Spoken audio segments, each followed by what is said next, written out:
काल की परिभाषा बटा स्वरूप। काल चक्र दो शब्दों का समुदाय है। काल का अर्थ है समय और चक्र का अर्थ है परिवर्तन।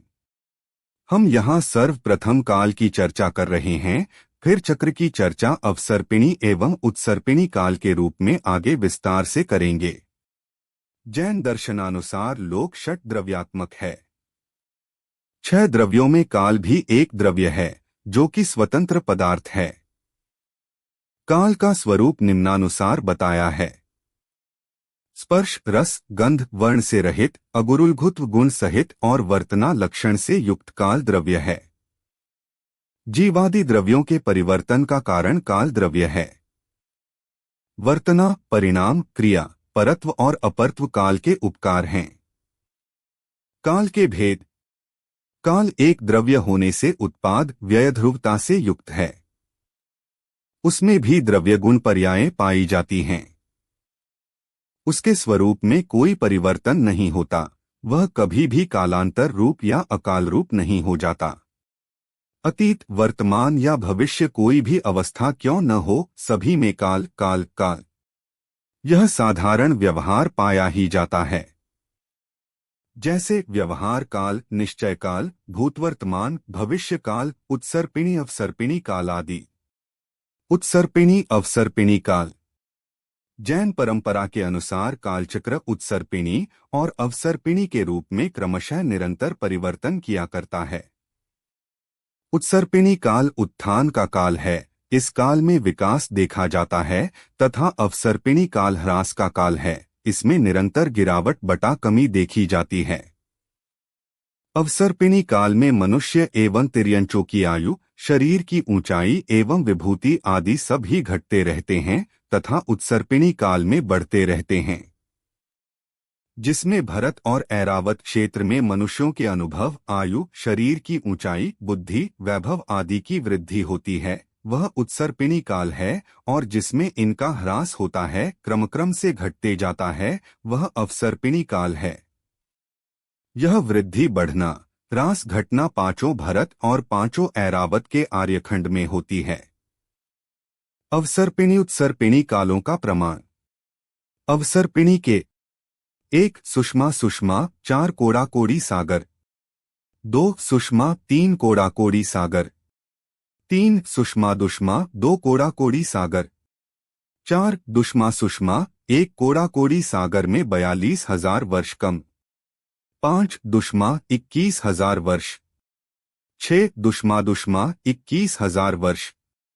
उत्सर्पिणी के 1 दुष्मा दुष्मा 21,000 वर्ष, 2 दुष्मा 21,000 वर्ष, 3 दुष्मा सुषमा 1 कोड़ा कोड़ी सागर में 42,000 वर्ष कम, 4 सुषमा दुष्मा 2 कोड़ा कोड़ी सागर, 5 सुषमा 3 कोड़ा कोड़ी सागर, 6 सुषमा सुषमा 4 कोड़ा कोड़ी सागर।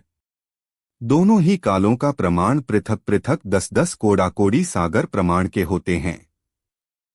दोनों मिलाकर 20 कोड़ा कोड़ी सागर का एक कल्पकाल है। 20 करोड़ सागर गुना 1 करोड़ सागर 20 कोड़ा कोड़ी सागर। ये उत्सर्पिणी और अवसर्पिणी नामक दोनों ही भेद कालचक्र के परिभ्रमण से अपने 6 कालों के साथ साथ कृष्ण पक्ष और शुक्ल पक्ष की तरह घूमते रहते हैं, अर्थात जिस तरह कृष्ण पक्ष के बाद शुक्ल पक्ष और शुक्ल पक्ष के बाद कृष्ण पक्ष आता है, उसी तरह अवसर्पिणी के बाद उत्सर्पिणी और उत्सर्पिणी के बाद अवसर्पिणी काल आता है। अवसर्पिणी के प्रथम 3 काल भोगभूमि। भरत एवं ऐरावत क्षेत्रों में अवसर्पिणी के प्रथम 3 कालों में भोगभूमि रहती है। इन कालों में भोगों की प्रधानता होती है, इसीलिए जहां ये काल आते हैं उन्हें भोगभूमि कहते हैं।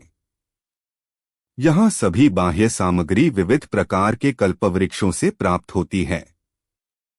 यहाँ सभी युगलियां जन्म लेते हैं और वे जीवन पर्यंत पति पत्नी के समान रहते हैं। इन मनुष्यों की आयु के 9 मास शेष रहने पर ही स्त्री के गर्भ धारण होता है, शेष काल में किसी के भी गर्भ नहीं रहता।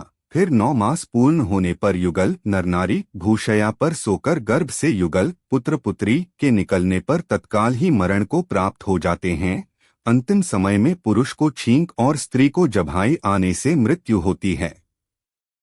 भोग भूमि में नरनारी दोनों के शरीर शरद ऋतु के मेघों समान स्वयं ही आमूल विलीन हो जाते हैं, अथवा तत्वार्थ श्लोकवार्तिक के अनुसार उनके शरीर विद्युत के समान विघट जाते हैं।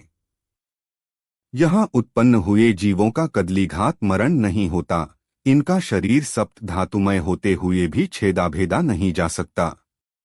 अशुचिता से रहित होने के कारण उनके शरीर से मूत्र तथा विष्ठा का आस्रव नहीं होता। आदि पुराण के अनुसार उन लोगों को पसीना भी नहीं आता। यहाँ शरीर में रोग भी नहीं होते, कोई किसी का शत्रु नहीं होता। सिंह और हाथी भी साथ रहते हैं। लोगों का लावण्य रंग और विलास से परिपूर्ण वय और यौवन भी नष्ट नहीं होते। भोग भूमियों के सभी जीव स्वभाव से ही कोमल परिणामी होते हैं, इसलिए मरकर देव में ही जाते हैं। इनकी देव के सिवाय और कोई गति नहीं होती। यहाँ के मिथ्यादृष्टि मनुष्य तिर्यंश मरकर भवनवासी, व्यंतर और ज्योतिषी देवों में तथा सम्यक दृष्टि मनुष्य तिर्यंश मरकर सौधर्म युगल में उत्पन्न होते हैं, इससे ऊपर नहीं जाते। इन कालखंडों में जन्म लेने वाले मनुष्यादि प्राणियों का जीवन भोग प्रधान रहता है। इस समय प्रकृति इतनी संपन्न होती है कि उसके निवासियों को जीवन यापन के लिए किसी भी प्रकार के असी मसी कृषि, व्यापार, उद्योग, शिल्प आदि कर्म की आवश्यकता नहीं होती। प्रकृति से सहज रूप से प्राप्त भोग्य सामग्री का उपभोग करना ही उनका कार्य रहता है। सभी सामग्री उनको संकल्प मात्र से कल्पवृक्षों द्वारा प्राप्त हो जाती है। कल्पवृक्षों का स्वरूप। भोग भूमि में उत्पन्न हुए जीवों को मनवांछित पदार्थ कल्पवृक्ष से प्राप्त हो जाते हैं। पुण्यात्मा पुरुषों को मनचाहे भोग देने में समर्थ होने से ही ज्ञानियों ने इसकी कल्पवृक्ष संज्ञा सार्थक कही है। इन भोग भूमियों में जन्मे युगल कल्पवृक्षों द्वारा दी गई वस्तुओं को ग्रहण करके और विक्रिया द्वारा बहुत प्रकार के शरीर बनाकर अनेक भोग भोगते हैं। इनके भोगों की बाहुल्यता बताते हुए आचार्य यतिवृषभदेव लिखते हैं, ये युगलिया जीव चक्रवर्ती के भोगलाभ की अपेक्षा अनंत गुणे भोग भोगते हैं। चक्रवर्ती तो कर्म भूमि में होते हैं, उन्हें विशेष कर्म करना पड़ता है, जबकि भोग भूमियां जीवों को सर्व सुविधाएं कल्पवृक्षों से प्राप्त होती हैं। उन्हें मनवांछित समस्त भोग सामग्री प्राप्त होती है। फिर भी आचार्य नेमिचंद्र लिखते हैं कि पंचेंद्रिय भोगों की अति सुलभता भी उन्हें तृप्ति प्रदान नहीं करती।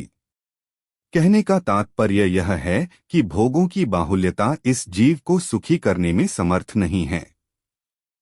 जीवन पर्यंत भोगी जाने वाली ये समस्त भोग सामग्री उनको 10 प्रकार के कल्पवृक्षों से प्राप्त होती है। जैन आगमों में इनकी 10 जातियां बताई गई है। उनके नाम निम्नानुसार हैं: तुर्यांग, वाद्यांग, पानांग, मद्यांग, भूषणांग, वस्त्रांग, भोजनांग, आहारंग, आल्यांग, गृहांग, दीपांग, भाजनांग, पात्रांग, मालांग, पुष्पांग और तेजांग, ज्योतिरांग 10 प्रकार के कल्पवृक्ष होते हैं। त्रिलोकसार 787, तिलोयनत्ती 4/342। कल्पवृक्ष के बारे में विस्तार से जानने के लिए इसी चैनल की कल्पवृक्ष नामक वीडियो से जान सकते हैं। अवसर्पिणी के अंतिम 3 काल कर्म भूमि। जिस भूमि में असी मसी कृषि, विद्या, शिल्प, वाणिज्य आदि कर्म की प्रधानता हो वह कर्म भूमि है। इसके अंतर्गत जिन दुअश्मादि 3 काल विभागों की गणना की जाती है, वे विभाग कृषि आदि षटकर्म प्रधान होने के कारण कर्मभूमि के नाम से अभिहित किए जाते हैं। वर्तमान कल्पार्ध में कर्मभूमि की व्यवस्था के आद्य संस्थापक राजा ऋषभदेव थे। उन्होंने ही जीवन यापन के लिए सर्वप्रथम षटकर्मों का उपदेश दिया।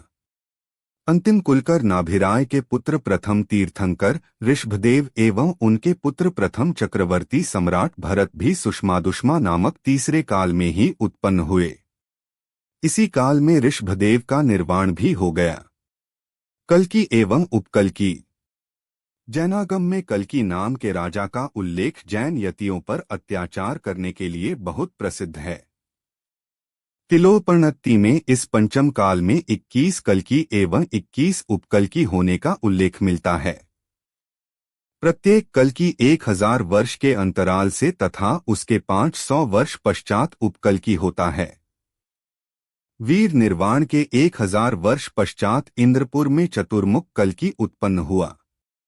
सबसे अंतिम जलमंथन कल्की के समय में इंद्रराज आचार्य के शिष्य वीरांगज अवधि ज्ञानी मुनि सर्वश्री नामक आर्यिका तथा अग्निल श्रावक पंगुसेना श्राविका ये 4 संयमी जीव होंगे।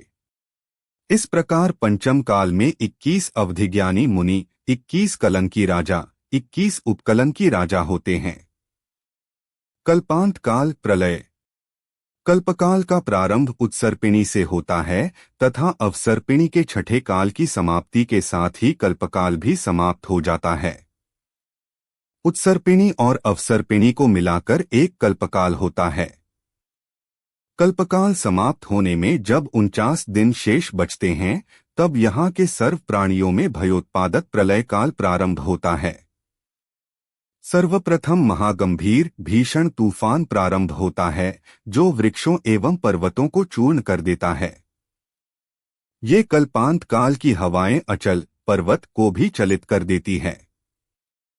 ऐसे भयंकर तूफान के समय सभी प्राणी महादुःखी होते हुए सुरक्षा के लिए शरण खोजते रहते हैं, किंतु उनमें से पृथक पृथक संख्यात एवं संपूर्ण 72 युगल ही गंगा सिंधु नदियों की वेदी और विजयार्धवन के मध्य गुफाओं आदि में सुरक्षा पाते हैं।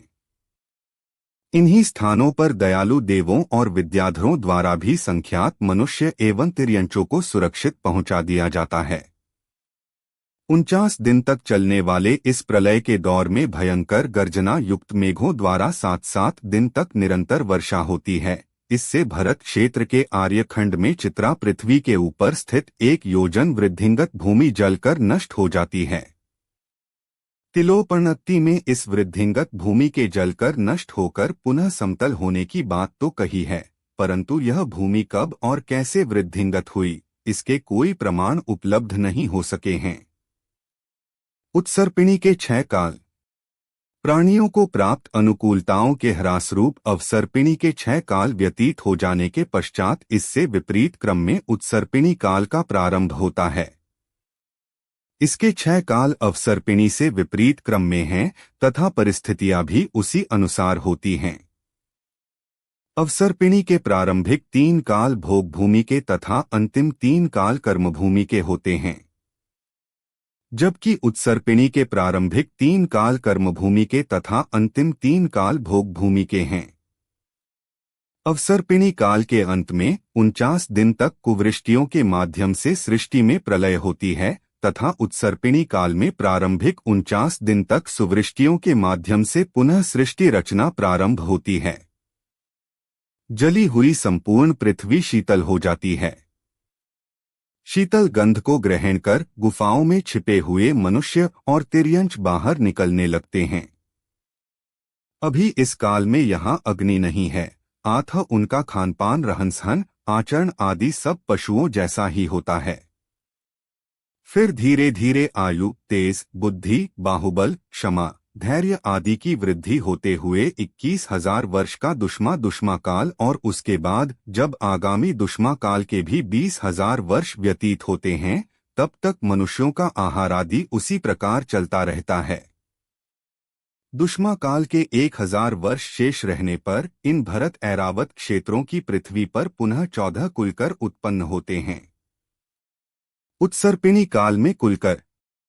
जब दुष्मा सुषमा तीसरा काल प्रारंभ होने में 1000 वर्ष शेष रहते हैं तब इन भरत ऐरावत क्षेत्रों की पृथ्वी पर पुनः 14 कुलकर उत्पन्न होते हैं। आचार्य नेमिचंद्र 14 के स्थान पर 16 कुलकरों का उल्लेख करते हैं। ये सभी कुलकर जगत के प्राणियों को अग्नि को उत्पन्न करना, भोजन पकाकर खाना, विवाह करना, बंधु परिवार आदि के साथ शिष्टाचार पूर्वक रहना आदि बातों को शिक्षक की भांति समझाते हैं। दुष्मा सुषमा काल में भी 24 तीर्थंकर होते हैं। अंतिम कुलकर के पुत्र प्रथम तीर्थकर होते हैं। तीर्थंकर हमेशा दुष्मा सुषमा काल में ही होते हैं। यह अवसर्पिणी की अपेक्षा चौथा काल एवं उत्सर्पिणी की अपेक्षा तीसरा काल कहलाता है। इस प्रकार तीर्थंकर, चक्रवर्ती, नारायण, प्रतिनारायण एवं बलभद्रों के जन्म एवं कर्म सहित उत्सर्पिणी का तृतीय काल पूर्ण होता है। उत्सर्पिणी का चौथा काल प्रारंभ होते ही एक ही समय में विकलेंद्रिय प्राणियों के समूह एवं कुलभेद नष्ट हो जाते हैं तथा प्रथम समय में कल्पवृक्षों की भी उत्पत्ति हो जाती है। उत्सर्पिणी के चौथे काल में जघन्य भोगभूमि, पंचम काल में मध्यम भोगभूमि तथा छठे काल में उत्तम भोगभूमि के समान रचना होती है। इन भोगभूमियों का स्वरूप अवसर्पिणी के कालों के समान ही है, अंतर मात्र इतना है कि यहाँ उत्तरोत्तर वृद्धि का काल है, वहाँ ह्रास का काल था। इस प्रकार उत्सर्पिणी के 6 काल समाप्त होने पर पुनः अवसर्पिणी काल प्रारंभ होता है। इस प्रकार यह क्रम अनादि काल से चला आ रहा है और अनंत काल तक यही क्रम चलता रहेगा। देवगति में सदैव प्रथम सुषमा सुषमा काल जैसा और नरक में सदैव छठा दुष्मा दुष्मा काल जैसा वातावरण रहता है। जहाँ देव एवं नारकियों के प्रथम एवं छठे काल की बात कही, वहाँ परिस्थितियों की अपेक्षा ही बात समझना चाहिए, आयु की अपेक्षा नहीं। अब कालचक्र के भेद उत्सर्पिणी अवसर्पिणी का सामान्य से वर्णन पूर्ण हुआ। विस्तार से वर्णन अगले स्वाध्याय वीडियो में जानेंगे। जिनवाणी माता की जय।